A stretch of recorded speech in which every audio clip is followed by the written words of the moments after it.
that are relevant for us tonight. But those include pediatricians should advocate for policies that reduce greenhouse gas emissions, educate elected officials, speak at public hearings, help educate the public through community engagement. And, well, that's pretty much what I'm doing, what I've been doing for the last year, reaching out to community groups, talking to communities, both about the direct health effects, but now I think it's becoming clear that we also have to talk about the indirect effects of these emissions. You know, the compressor station, I don't want to detract from the extremely important direct health effects, but I think it's also helpful to realize that what's happening here has massive implications for everybody. Not only the children here, your family members, older adults in the community in terms of health effects, but it's also going to have a major impact on climate change. And that's going to affect my son's future, it's going to affect all of our children's future. And governments, the Academy has said governments should decrease incentives for continued production and consumption of fuels like coal, oil, and gas, and instead we should be promoting energy efficiency and renewable energy. So, we're nearly done for tonight. I just want to draw a few conclusions. Hopefully, what I've shown you tonight is that compressor stations release a variety of harmful, in fact, toxic and cancer-causing pollutants. And those pollutants are harmful to human health, even if the concentrations are below regulatory thresholds. And furthermore, if, at least based on the initial evaluations that I've done, I think that the compressor station emissions will have an effect on human health. And finally, individual and community health are not directly assessed as part of the pipeline approval process. So what am I going to do? I really don't think we need to sit here and feel bad or sorry for ourselves or feel hopeless. There's a lot we can do. A lot. We can renew, we can divest, protest, contest. You know, if we had enough solar panels and wind-producing units, we wouldn't need, nobody could argue that we need the fracked gas power plants. And, you know, of course, I think a lot of us have heard, you know, a lot of the gas is going to be shipped overseas, and I think that's true, but at the same time, I think there's also been some effort to exploit the pipelines for burning the gas to generate electricity. So we can circumvent that. You know, the more panels we put up, the stronger our position becomes. We can also divest, right?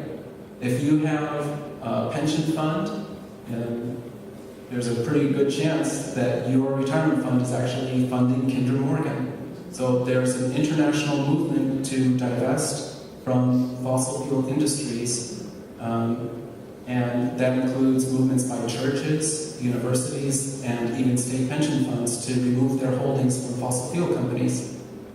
If these companies are destroying our communities and they're destroying our futures, a lot of people have argued it is immoral or unethical to invest in those companies, and we should remove our holdings from them. At the same time, if you look at this graph, this is Kinder Morgan's stock price in April, and this is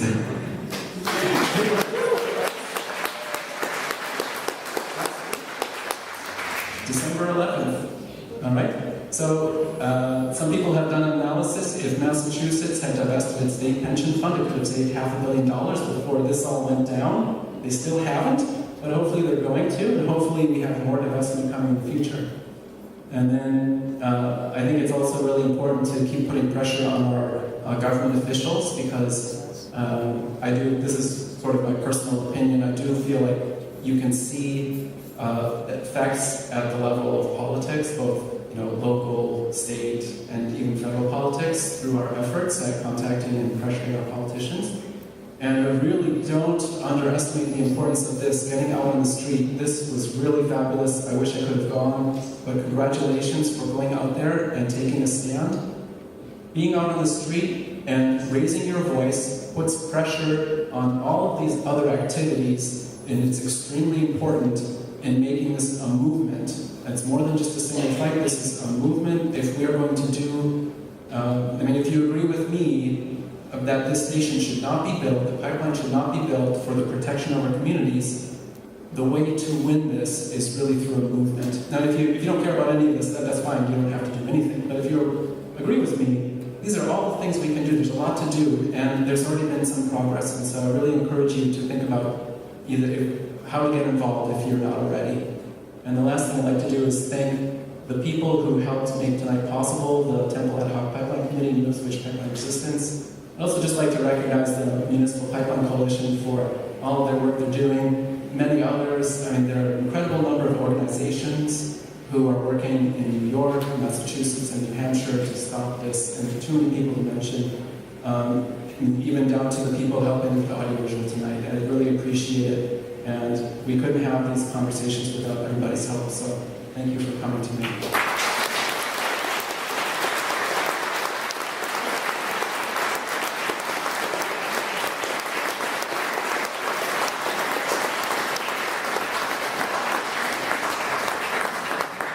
So we want to take questions and answers now.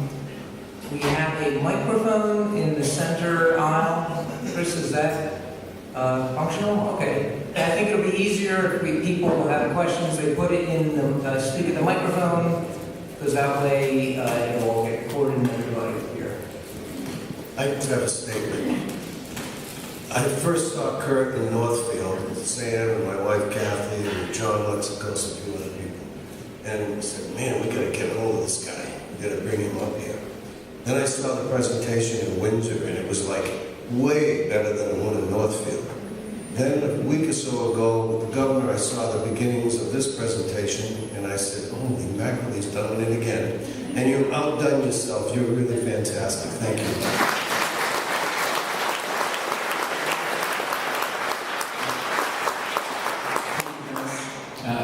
It's really because I think every community that could be affected by this pipeline is important. It's entirely more than worth my time to come here and speak to you tonight. First of all, thank you for coming out. The presentation was excellent, very eloquent, great data. One quick question on the EPA. What can be done to help change those levels? Because those are clearly going to be a problem for us and then any other future developments. Yeah, I completely agree. So I don't know a lot about the EPA, but my sense of the EPA is that it's very large. It's a complex organization that probably has competing interests even within the organization itself. So what I do know happens is that they periodically compile together panels to review standards. And so what has to happen really is the reviews have to happen more often. They have to get more input from the population that's affected by those standards. And we need to do more to support them so that they can make the standards tougher. The most recent change they made was to tighten the ozone standard. If I remember right, it went from something on the order of 80 down to 76. It was a small change, but industry was up in arms. And it's because it's expensive, right? If you're going to release less pollution, you have to do more to mitigate the pollution you're producing. And so I think that some of that might be happening at the congressional level to support the EPA and help protect them. I don't think it can be any more specific than that, but it's very important. You know, you can contact, I know people have contacted the regional EPA administrator. That might be another way to go, is just to ask them. You know, you made a very interesting point. I actually had heard a phrase that the EPA is responsible for setting those levels to help protect us, not to protect our interest in economics, right? Which is important, right? Everyone here as well, but that's not their primary focus, and you stated it, right? Okay, so there seems to be a disconnect there. I'm wondering if we can provide a question on the EPA as well. That's been done before. Yeah, there's no question there are people with the background who can answer that, like what's been done. There are a lot of environmental justice groups who have worked with the EPA to try and protect affected communities. I don't know of any great stories myself, but it really is, it's very clear. On their website they say these standards, the primary goal is to protect human health. But if you go to the summary of the different updates going back into the 70s, you'll see links to entries from different industry groups like the American Natural Gas Alliance. So clearly they're taking input from industry. industry as well.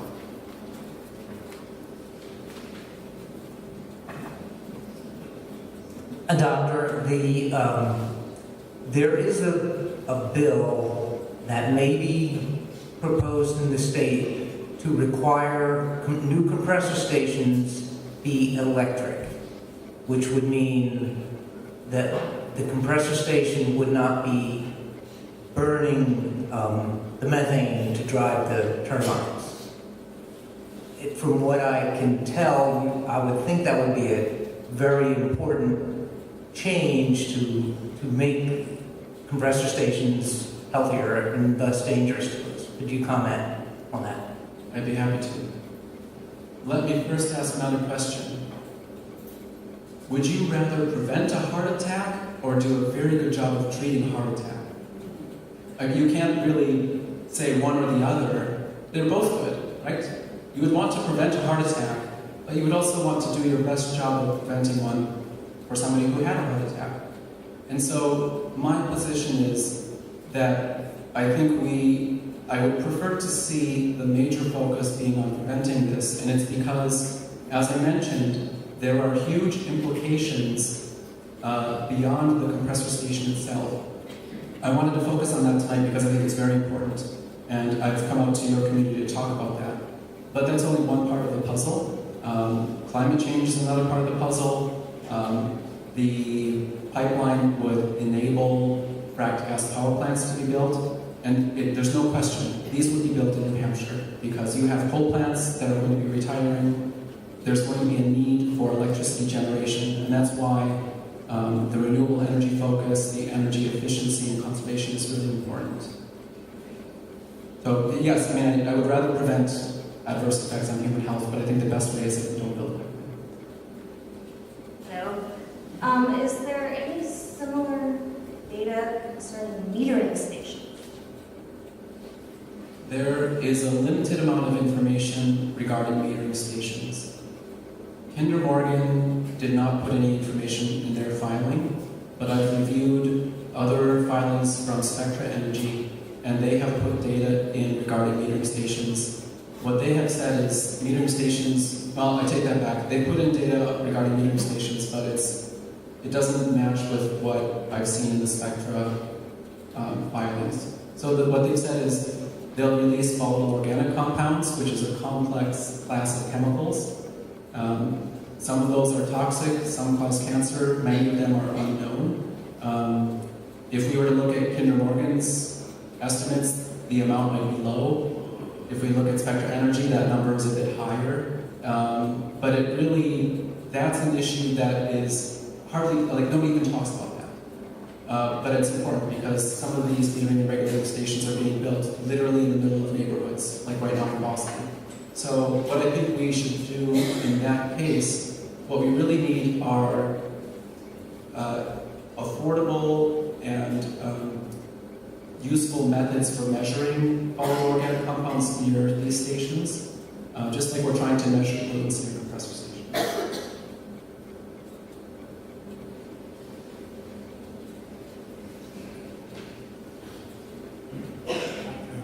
Have you seen any correlation or any change in the way that health insurance companies treat areas where these sort of things are put in? I have not. I'm trying to think of how you might get to that. The way that insurance companies work is they'll contract with, like, employer groups, for example.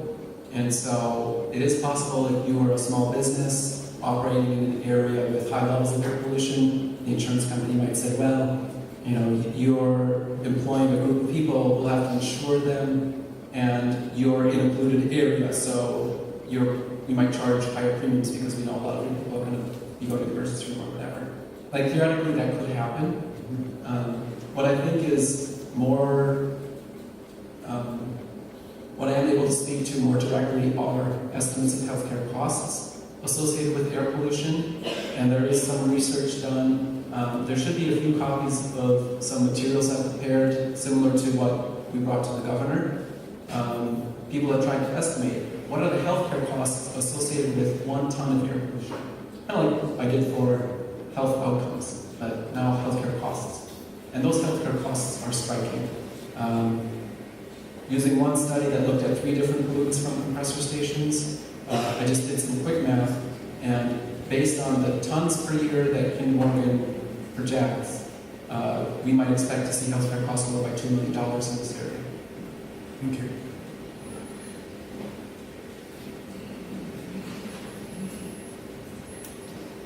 Dan is not a lie. I just want to go back to the electric compressors for a moment, only because we don't want to get into a false sense of idea that, well, if we have to have it, it's a good thing to have. We asked that same question to Dr. Slogan, and she said, really, there's not much difference in the amount of emissions because you've got to take into consideration, I'm setting you up so you can talk back about this, about picking stations, which there will be one in Ipswich if that's built, the glycol dehydration units, storage tanks, and then just fugitive emissions in general. Yeah. Those emissions, to some extent, are documented in Kinder Morgan's final application. They've listed the amount of cancer-causing chemicals like benzene that they would release on an hourly basis from their compressor stations. It's a little bit harder. Part of the reason I didn't talk about those data tonight is that it's harder to go from the industry sort of hourly emissions of hazardous air pollutants, again, unpleasant things like benzene, toluene, xylene, and we have some data about formaldehyde in that group as well. And it's a little harder to get from, we don't have the data we need to make the connections with human health, but those are significant. Those are toxic and cancer-causing chemicals. They get removed by processing the gas. During this dehydration process you mentioned, the gas needs to be dehydrated as it comes along the pipeline before it gets burned in the compressor station. And those byproducts are stored in tanks where they're concentrated and they get vented up into the atmosphere, released into the air. Pigging stations, unless Will Subra has data, I don't think any data exists at all on the sludge that comes out of the pipeline itself. So the pigging station is used basically like a squeegee that gets run between sections of pipeline to remove the built-up debris. And that's an opportunity for radioactive material, toxic material to accumulate, and then it all comes pouring out of the pigging station. And that's an opportunity for spills to happen into the soil, for that to be distributed through water into the surrounding areas. It's an important point, but unfortunately, like many other points, we are limited by the data that we don't have, and more work needs to be done.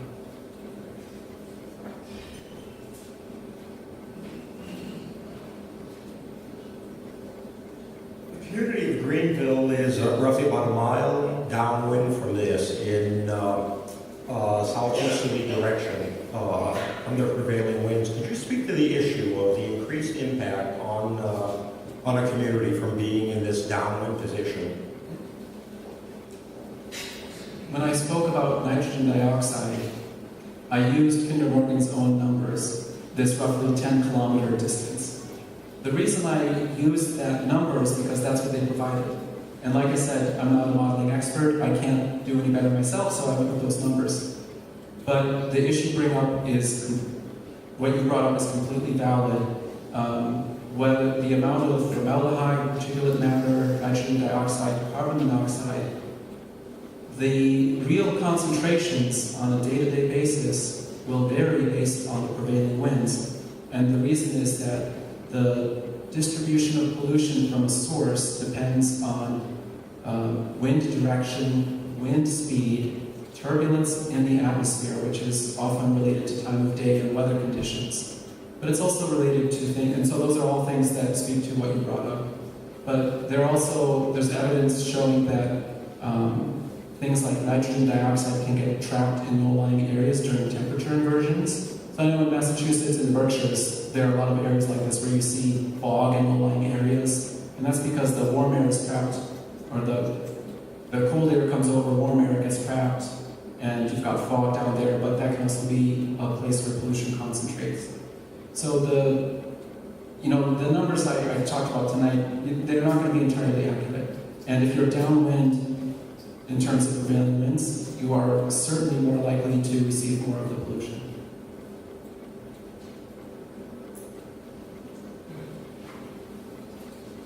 Doctor, I've been trying to figure out exactly how to pose this question or what I want to say, but about a month ago, we had the New Hampshire DES in town to discuss the compressor station and the effects to us and their role in the process. It became clear that at least for air quality, that they just follow the federal standards.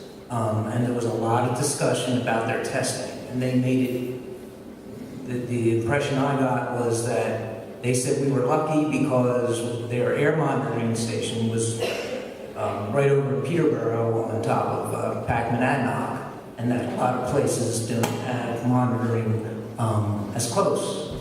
And we started a discussion about having more closer monitoring, and we're all concerned, at least that evening, others, about the short burst exposure rather than the annual, that we know that's something to be concerned about, and having better local testing even in town near the compressor station. So what your thoughts are on that, and also if there's we have the DES's attention. They know we're looking and watching. If there's something we can do with our state DES. I know you've been to other states, so that I'm not sure if there's much we can have them do, but what you might want to comment on testing and the statewide DES.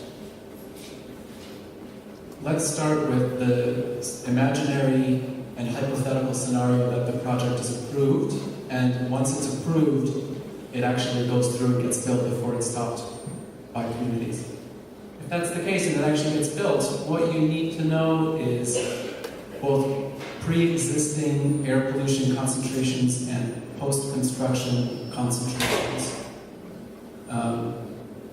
That's going to be difficult to achieve because, as you might have guessed from the conversations we've had tonight, the concentration of air pollution is going to be quite variable, both in different directions and in different distances. So the best data that you would have it's almost like a small network of monitoring sites, and there are some academic studies that have tried to do this with mobile monitoring. That really is, I think, far beyond a standard regulatory agency's approach. But at a minimum, if you were to work with DES, what would be helpful to get from them is the support to have pre-construction air quality testing here. And the reason is that nitrogen dioxide, particulate matter, these things will disperse over time and distance. So even a mile, 2 miles, 3 miles, 5 miles from here might be looking at very different concentrations of pollution compared to the people who have to live nearby. And you won't really be able to attribute any of that to the compressor station if you don't have pre-construction measurements, because otherwise, once it's built, you get a measurement. It's very challenging to say, at any given spot, right here, the measurement I have can be attributed to a piece of infrastructure. But if you have pre-existing data, then that helps your case. A really good question about blowdowns. At the open house that Kinder Morgan had in New Ipswich, we spoke with Bill Thomas, who seemed to be the most educated of everyone that they brought. And when we asked about blowdowns, because some of those numbers had kind of been shown about emissions, he stated very clearly that those were not in those calculations. So can you speak to the danger of blowdowns and how they may fall under the annual? But he was clear that they were not part of their calculation. Which calculations? The annual, and because it was considered fugitive. Yeah, I think I can go back to it if that's helpful, but the table I showed that 49.62 includes emissions from all sources. So even things like running the emergency generator and a heater